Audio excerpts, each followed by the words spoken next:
Itinanggi ng Movie and Television Review and Classification Board (MTRCB) ang mga alegasyon na tinawagan nito para tumstigo sa isang sikat na personalidad sa telebisyon, na pinaniniwalaang si Vice Ganda, kaugnay ng bago niyang advertisement para sa isang fast food chain kung saan makikita siyang kumakain ng fried chicken.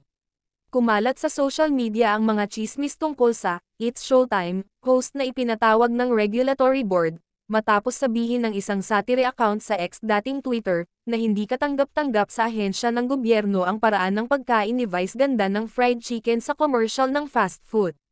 Tinawag ito ng MTRCB sa pamamagitan ng chairperson na si Jorela Lala Soto Antonio na malicious and false, na sinasabing hindi nito ipinatawag ang isang certain celebrity na lumabas sa isang TV commercial kamakailan ng isang fast food chain.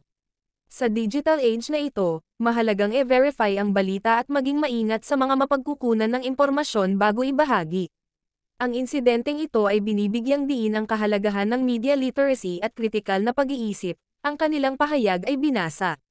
Nagpahayag din ang ahensya ng gobyerno ng suporta nito para kay Pangulong Ferdinand Marcos Jr., at sa mga pagsisikap ng Presidential Communications Office (PCOO) na labanan ang disinformation at maling impormasyon.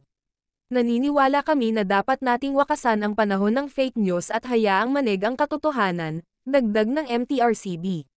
Ang pahayag ng ahensya ng gobyerno ay dumating isang araw matapos bumalik sa ere ang kapamilya noontime show na It's Showtime, matapos isilbi ang 12 araw na suspension na sinampal ng MTRCB noong unang bahagi ng taon.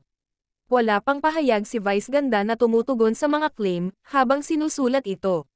O mga ka-check, anong masasabi nyo tungkol dito? Mag-comment lang sa baba and don't forget to subscribe.